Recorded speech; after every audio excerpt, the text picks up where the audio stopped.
بسم اللہ الرحمن الرحیم او کالذی مر علی قریۃ وہی خاویۃ علی عروشها قال انا یحیی هذه اللہ بعد موتها فاماتہ اللہ مئۃ عام ثم بعثہ قال کم لبثت قال لبثت یوما او بعد یوم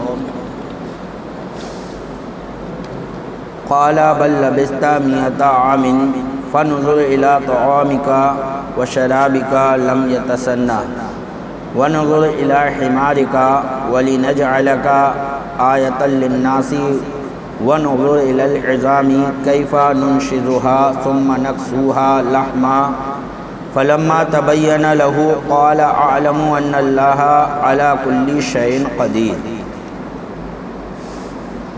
اللہ تبارک و تعالیٰ ارشاد فرماتا ہے، یا اس کی طرح جو گزرا ایک بستی پر اور وہ ڈھئی پڑی تھی اپنی چھتوں پر، بولا اسے کیوں کر جلائے گا اللہ اس کی موت کے بعد؟ تو اللہ نے اسے مردہ رکھا 100 برس، پھر زندہ کر دیا۔ فرمایا تو یہاں کتنا ٹھہرا؟ عرض کی دن بھر ٹھہرا ہوں گا یا کچھ کم۔ فرمایا رب نے نہیں بلکہ تجھے 100 برس گزر گئے، اور اپنے کھانے اور پانی کو دیکھ کہ اب تک بو نہ لایا، اور اپنے گدھے کو دیکھ جس کی ہڈیاں تک سلامت نہ رہیں، اور یہ اس لیے کہ تجھے ہم لوگوں کے واسطے نشانی کریں، اور ان ہڈیوں کو دیکھ کیونکہ ہم انہیں اٹھان دیتے پھر انہیں گوشت پہناتے ہیں۔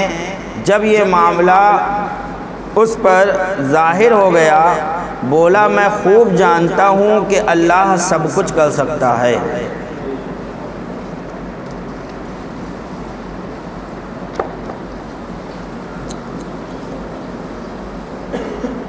یہ آیت کریمہ میں اس پہ فوٹو بنا ہوا ہے، بدلواؤ۔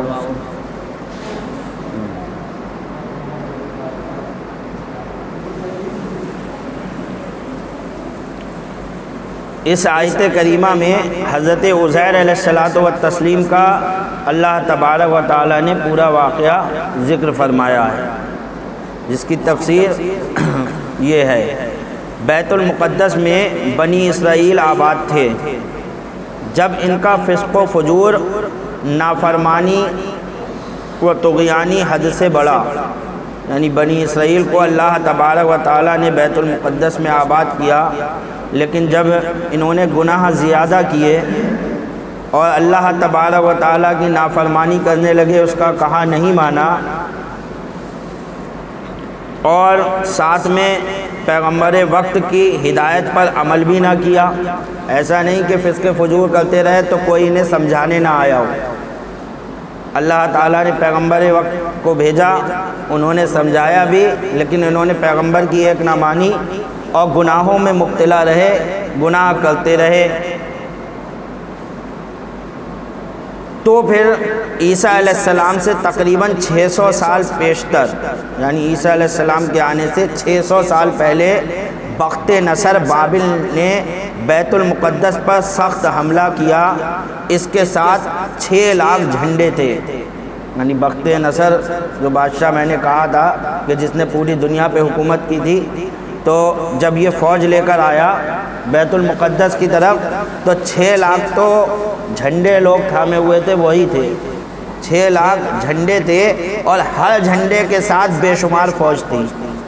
اندازہ لگائیے کتنی فوج ہوگی، کتنی کثیر تعداد میں فوج ہوگی، بے شمار فوج تھی۔ اس نے بیت المقدس کو ویران کر ڈالا، توریت شریف کے نسخے جلا دیے، بنی اسرائیل کے 3 حصے کیے، ایک گروہ کو قتل کر ڈالا، دوسرے کو بہت ذلت و خواری سے شام میں رکھا، یعنی 3 حصے کرے، ان میں سے ایک گروہ کو تو قتل ہی کر ڈالا۔ اللہ جانے کتنے لوگ ہوں گے جس کو جن کو قتل کیا اس نے بخت نصر نے، اور ایک کو بہت ذلت و خواری کے ساتھ ملک شام میں رکھا، تیسرے کو قید کر لیا، انہیں قید کر کے ڈال دیا۔ اس قیدی گروہ کی تعداد 10 لاکھ تھی، جنہیں قید کیا گیا تھا بنی اسرائیل کو، وہی 10 لاکھ تھے۔ اب آپ اندازہ لگائیے یہ سب بنی اسرائیل پر کیوں ہوا؟ صرف اللہ کی نافرمانی کی وجہ سے۔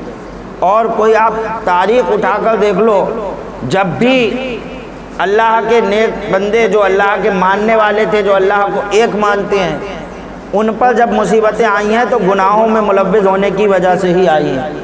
جب جب مسلمان اللہ کے ماننے والے پریشان ہوئے ہیں، وہ اس کی وجہ یہی ہوئی ہے کہ وہ فسق و فجور گناہوں میں مبتلا ہو گئے، اللہ کی نافرمانی کرنے لگے، اللہ کے پیغمبروں کی نافرمانی کرنے لگے۔ اب جب کہ پیغمبروں کا دور ختم ہو گیا تو علماء جو ہیں بنی اسرائیل کے نبیوں کی طرح ہیں۔ اللہ کے رسول نے فرمایا کہ میری امت کے علماء بنی اسرائیل کے نبیوں کی طرح ہوں گے۔ جو کام بنی اسرائیل کے نبی کر رہے تھے وہ علماء کر رہے ہیں آج کے دور میں، تو اب جو علماء کی نافرمانی کرے گا وہ بھی سوچ لے کہ وہ بھی انہی عذاب میں مبتلا ہوگا۔ اللہ کا قہر و غضب نازل ہوگا، کیونکہ اب کوئی نبی تمہیں سمجھانے نہیں آئے گا۔ نبی تو آخری نبی ہمارے نبی آ گئے، اب ان کے بعد کوئی دوسرا نبی نہیں آنا ہے، اب علماء ہی آئیں گے۔ علماء ہی تم تک جو ہے اللہ کا دین پہنچائیں گے، اور اس کے باوجود اگر اب علماء کی نافرمانی کی، علماء کو برا بھلا کہا، تو جو ہے تم پر عذاب الہی ضرور نازل ہوگا۔ تو یہ سب ہوا، قیدی گروہ کی تعداد 10 لاکھ تھی۔ ان قیدیوں کو آپس میں تقسیم کر لیا۔ اچھا یہاں یہ بات بھی دھیان رکھیں کہ جب اللہ کا عذاب آتا ہے تو صرف بروں پر نہیں آتا، اچھوں پر بھی آتا ہے، پھر تو سب جاتے ہیں۔ یہ ہے کہ اچھوں کو شہادت کا درجہ مل جاتا ہے، جو اچھے ہوتے ہیں۔ اب جب عذاب الہی کہیں زلزلہ آئے گا تو اس میں ایسا تھوڑی ہے کہ صرف گناہ گار ہی مریں گے، اس میں وہ بھی مرتے ہیں جو بچے ہیں، جن سے ابھی گناہ ہوئے ہی نہیں۔ چلو چھوڑو جوانوں کو، ہم کیوں کہیں کہ ہم نیکوکار ہیں کہ ارے علماء مر گئے، لیکن بچے بھی مرتے ہیں۔ تو جب عذاب آتا ہے تو عذاب ہی ہے اللہ کا، اس میں سب جو ہے نیست و نابود ہو جاتے ہیں۔ جو اچھے ہیں اللہ تعالیٰ ان کے درجات بلند کرتا ہے، اور جو برے ہوئے ہیں ان کو عذاب الہی ان پر نازل ہو جاتا ہے۔ اور جو اچھے ہیں ہاں ان کو اس موت کی تکلیف نہیں ہوتی ہے۔ یہ آپ یاد رکھو، عذاب آتا ضرور ہے لیکن انہیں پتہ بھی نہیں چلتا اللہ کا عذاب کب آ گیا، بس ان کی روح قبض کر دی جاتی ہے۔ تو ان کی تعداد 10 لاکھ تھی۔ ان قیدیوں کو آپس میں تقسیم کر لیا۔ انہی قیدیوں میں حضرت عزیر دانیال علیہ السلام بھی تھے، یعنی انہی قیدیوں میں جن میں قید کیا گیا، بولو بچے تھے اس وقت، آپ بھی ان قیدیوں میں قید ہو کر بخت نصر کی قید میں چلے گئے جو اس وقت بچے تھے۔ جب بہت عرصے بعد ان میں سے بعض لوگ قید سے چھوٹے تو حضرت عزیر علیہ السلام بیت المقدس پر گزرے، تو پھر بعد میں چھوڑ دیا گیا کسی وجہ سے۔ بہت سی وجہیں ہوتی ہیں، کبھی بادشاہ کا کوئی خوش ہوتا ہے تو اس وقت میں قیدیوں کو آزاد کر دیتا ہے، اس کا کوئی معاملہ ہوتا، کسی بچہ پیدا ہوتا تو آزاد کر دیتے ہیں، تو ایسی موقع پہ کسی موقع پہ آزاد کیا ہوگا تو آزاد کر دیے گئے۔ بیت المقدس پر جب یہ گزرے اس کے بعد یہ رہنے لگے، شادی بیاہ بھی ہوئی، اور پھر ایک دن بیت المقدس پہ سے گزرے جو اس وقت اجڑا پڑا تھا۔ بیت المقدس ابھی تک اجڑا پڑا تھا۔ آپ تمام شہر میں گھومیں، کوئی آدمی نہ ملا، مگر وہاں کے باغات قسم قسم کے میووں سے لدے ہوئے تھے۔ آدمی کوئی نہیں تھا لیکن باغات، میوے، وہاں انگور وغیرہ اس سب کے پیڑ تھے تو لدے پڑے تھے اس میں، لیکن ان کا کوئی کھانے والا نہیں۔ تو آپ دیکھ رہے تھے کہ بتاؤ اللہ کی اتنی نعمتیں، آج یہاں پر ان کو کوئی چکھنے والا میسر نہیں ہے، ویران پڑا ہوا ہے سب۔ جن کو کوئی کھانے والا نہ تھا، آپ نے کچھ انگور اور انجیر توڑ کر کھائے، کچھ انگوروں کا رس نکال کر پیا، اور کچھ انگور اور انجیر توشادان میں رکھ لیے، اور تھوڑا سا شیرہ انگور ساتھ لے لیا۔ حدود آبادی سے باہر نکل کر حسرت بھری نگاہوں سے دیکھ کر بولے کہ رب تعالیٰ اسے کیوں کر آباد کرے گا۔ اور اب یہاں رونق کیسے ہوگی، کیسا ویران پڑا ہوا ہے، اب یہ کیسے آباد ہوگا یہ شہر۔ منظور الہی یہ ہوا کہ اپنی قدرت کاملہ انہیں دکھائی جائے۔ آپ کے دل میں یہ خیال آیا کہ یہ اب کیسے آباد ہوگا، کیسا ویران ہو گیا شہر، تو اللہ کو یہ منظور ہوا کہ عزیر علیہ الصلوۃ والتسلیم کو دکھایا جائے کہ یہ شہر کیسے آباد ہوگا۔ آپ نے اپنے دراز گوش کو وہاں باندھ دیا، انجیر و انگور کا توشیدان اپنے سرانے ایک جانب اور شیرہ انگور کا برتن دوسری جانب رکھ کر خود آرام کے لیے لیٹ گئے۔ لیٹتے ہی نیند آ گئی اور سوتے میں جان نکال لی گئی۔ آپ ادھر سوئے اور جب سوئے تھے تو وہ صبح کا وقت تھا، اس وقت آپ جیسے ہی سوئے حکم الہی سے آپ کی جان نکال لی گئی۔ گدھا بھی مر گیا۔ یہ واقعہ صبح کے وقت ہوا۔ رب تعالیٰ نے بخت نصر بادشاہ کو نمرود کی طرح مچھر سے ہلاک فرما دیا، کیونکہ عزیر علیہ السلام کے وصال کرنے کے بعد بخت نصر کو مچھر سے ہی ہلاک کر دیا گیا۔ باقی بنی اسرائیل کو آزادی مل گئی۔ 70 برس کے بعد حق تعالیٰ نے شاہان فارس میں سے کسی کو مسلط کیا جو اپنی فوجیں لے کر بیت المقدس پہنچا اور اس کو پہلے سے بھی بہتر طریقے پر آباد کر دیا۔ اس کے 70 سال بعد، یعنی بخت نصر کے مرنے کے 70 سال کے بعد جو ہے اللہ تعالیٰ نے بادشاہ کو بھیجا، فارس کے بادشاہ کو، اور اس نے آباد کر دیا اس کو۔ بکھرے ہوئے بنی اسرائیل پھر وہاں آ کر آباد ہو گئے اور 30 سال کے عرصے میں یہ لوگ بہت بڑھ گئے۔ 30 سال کے اندر ہی پورے بیت المقدس پھر سے بہت اچھی طرح آباد ہو گیا۔ حق تعالیٰ نے حضرت عزیر علیہ السلام کے جسم شریف وغیرہ کو ایسا غائب فرما دیا کہ نہ آپ کو کسی انسان نے دیکھا، نہ کسی چرند و درند جانور نے۔ غائب کر دیا تھا اللہ تعالیٰ نے، کوئی انسان کو نے بھی نہیں دیکھا، یہاں تک کہ جانور کو بھی آپ کا جسم نظر نہیں آیا۔ جب آپ کی وفات کو 100 سال پورے ہو گئے تب آپ کو اللہ تعالیٰ نے زندہ فرما دیا۔ 100 سال کے بعد، پورا کتنا بڑا عرصہ ہو گیا۔ 100 سال بعد حضرت عزیر علیہ السلام کو پھر سے زندہ کیا گیا۔ یہ واقعہ شام کے وقت ہوا۔ جب آپ کو اٹھایا تو یہ شام کا وقت تھا، اور جب جان نکالی گئی تھی تو وہ صبح کا وقت تھا۔ تب رب نے پوچھا کہ آپ یہاں کتنی مدت رہے؟ آپ نے خیال فرمایا کہ یہ وہی دن ہے جب میں لیٹا تھا، تو اندازہ فرما دیا کہ 1 دن بلکہ اس سے بھی کچھ کم رہا ہوں گا۔ 1 دن ہوا مجھے، ابھی صبح تو لیٹا تھا۔ اب اندازہ لگائیے 100 سال کی مدت سوتے میں گزر گئی، تو کہہ رہے ہیں کہ 1 دن یا اس سے کچھ کم۔ چنانچہ رب نے فرمایا کہ نہیں، آپ 100 سال ٹھہرے ہیں، آپ کو پورے 100 سال ہو چکے ہیں۔ اب ہماری قدرت کا نظارہ کیجئے کہ اتنی دراز مدت میں جلد بگڑنے والی غذا و شراب تو نہ بگڑی، ایسی ہی ہے۔ سب سے جلدی خراب کھانا ہوتا ہے، تو جو کھانا رکھا ہوا ہے 100 سال کی مدت میں آپ اس کھانے کو دیکھ لیجئے، وہ خراب نہیں ہوا ہے۔ اللہ کی شان کو ملاحظہ فرمائیں، اور جیسے ابھی تیار ہوئی ہے ویسے ہی ہے، اور گدھا گل سڑ کر برابر ہو گیا ہے۔ اور گدھے کو دیکھیے، تو گدھے کی جو ہے سب گل سڑ کر برابر ہو چکا تھا۔ اعضا بکھر گئے ہیں، ہڈیاں سفید سفید چمک رہی ہیں۔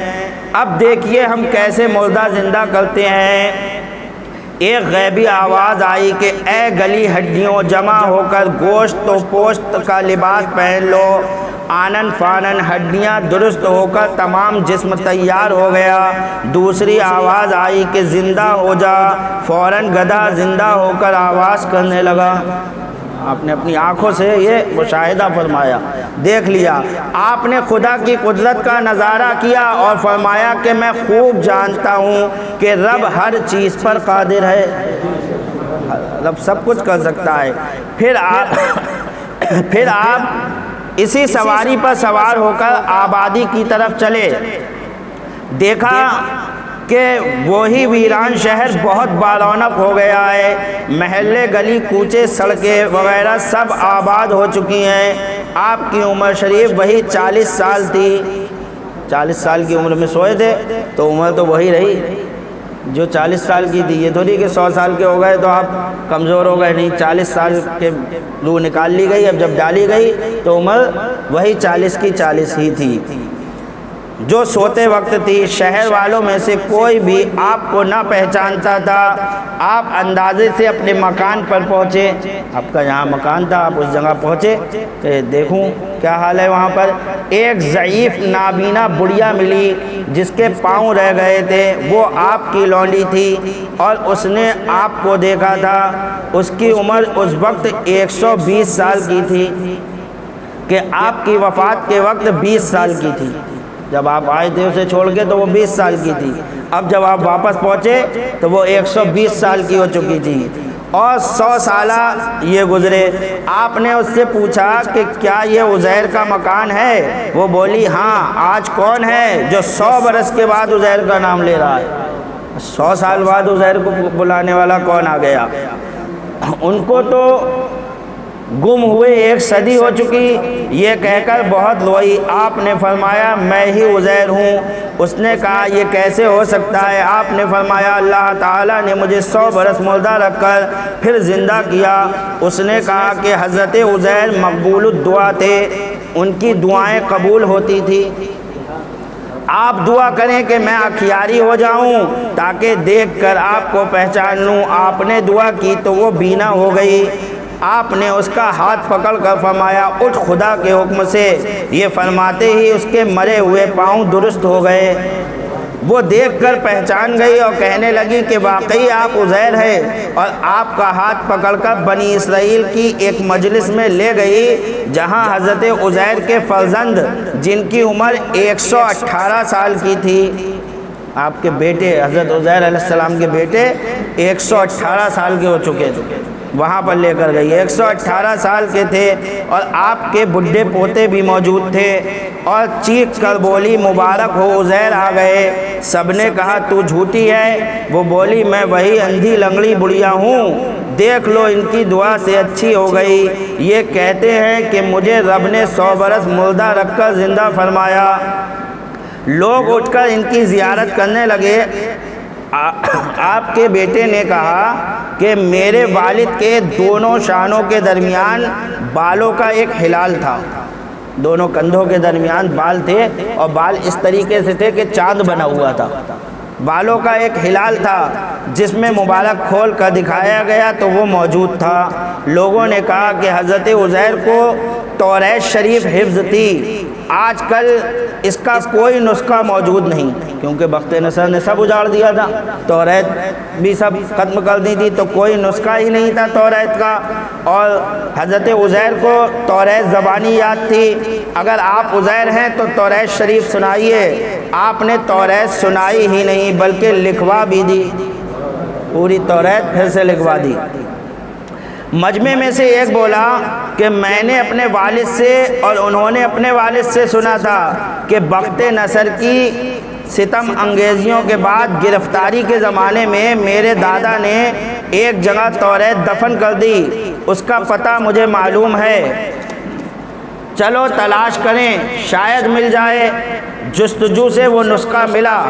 اس نسخہ مدفونہ کو حضرت عزیر کے لکھوائے ہوئے نسخے سے مقابلہ کیا گیا تو حرف با حرف مطابق نکلا۔ تب سب کو یقین ہوا کہ یہ عزیر علیہ السلام ہیں، اور یہود نے آپ کو خدا کا بیٹا کہنا شروع کر دیا۔ تو وہ پھر جب یہ دیکھا تو وہ خدا کا بیٹا پکارنے لگے عزیر علیہ الصلوۃ والتسلیم کو۔ تو اللہ تبارک و تعالی جو چاہے کرے۔ اس واقعے سے ہمیں یہ بھی پتہ چلا کہ مسلمانوں کو صرف اللہ ہی کا حکم ماننا چاہیے۔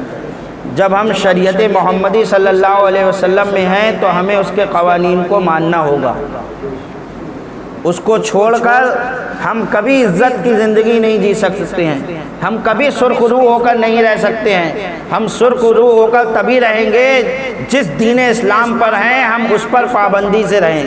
جب اسلام نے ہم پر نماز فرض کی ہے تو ہمیں نماز پڑھنا ہے۔ جب اسلام نے ہمیں حکم دیا ہے اپنے چہروں کو داڑھیوں سے سجانے کا تو ہمیں سجانا ہے۔ جب اسلام نے ہمیں حکم دیا ہے جھوٹ نہ بولنے کا تو ہمیں جھوٹ نہیں بولنا ہے۔ جب اسلام نے ہمیں حکم دیا ہے اپنی بیٹیوں کو، اپنے ماں بہنوں کو پردے میں رکھنے کا، تو ہمیں پردے میں رکھنا ہے۔ ہمیں دین سیکھنے کا اللہ کے رسول نے حکم دیا کہ ہر مسلمان مرد و عورت پر علم دین کا سیکھنا فرض ہے، تو ہمیں سب سے پہلے دین ہی سکھانا ہے۔ یہی ہمارے لیے اصل پنجی ہے، یہی ہمارے لیے اصل کامیابی ہے۔ دین کی طرف آج لڑکیوں کو پڑھایا جا رہا ہے لیکن دین نہیں سکھایا جا رہا ہے۔ جب تک آپ دین نہیں سکھاؤ گے تب تک آپ خود بھی دھوکہ اٹھاؤ گے اور جو ہے غیر بھی جو ہے آپ کو جو ہے ارتداد کی طرف لے جائے گی۔ دین سب سے ضروری ہے، اسی لیے اللہ کے رسول نے اس کو فرض قرار دے دیا۔ پہلے آپ یہ سکھاؤ اپنے بچوں کو کہ اللہ کون ہے، اللہ کا رسول کون ہے، اللہ کے لیے ایک مسلمان کا کیسا عقیدہ ہونا چاہیے، اس کے رسول کے لیے ایک مسلمان کے دل میں کتنی محبت ہونا چاہیے۔ یہ سب سے ضروری چیز ہے بچوں کو سکھانا۔ بہت کرا تو قرآن شریف پڑھا دیا، بس ہاں پڑھا دیا ہم نے اپنی بچی کو قرآن شریف۔ کیا صرف قرآن شریف پڑھ لینے سے بچی کو دین کا علم آ گیا؟ توجہ دیں اس طرف، دین سکھائیں بیٹھ کر، اپنے آپ بیٹھ کر سمجھایا کریں، قصے سنایا کریں صحابہ اکرام کے ہیں، اور صحابہ اکرام صحابیات کے، ازواج مطہرات کے، حضرت فاطمہ کے، حضرت زینب کے، یہ قصے اپنے بچیوں کو سنائیں اور دکھائیں انہیں کہ دیکھو اسلام کیسا مذہب ہے، اسلام لوگوں کو کیا سکھاتا ہے، اور اسلام سے دور جانا سوائے جہنم کے اور کچھ نہیں ملے گا۔ اس کا اللہ کے عذاب سے بھی ڈرائیں کہ ایمان چھن جانے کے بعد آپ دنیا کی دولت کتنی حاصل کر لو لیکن قیامت کے دن جہنم کی آگ سے کوئی بچا نہیں پائے گا۔ ایمان ہی سب سے بڑی دولت ہے۔ جب ہم ایسا کریں گے تبھی ہمارے لیے کامیابی ہے، ورنہ دنیا میں تو سبھی آئے ہیں اور سب چلے جائیں گے۔ کامیاب وہی ہے جو اللہ اور رسول کی محبت میں اور شریعت پر چل کر اپنی زندگی گزار جائے۔ وما علینا الا البلاغ۔ ایک اعلان سن لیجئے۔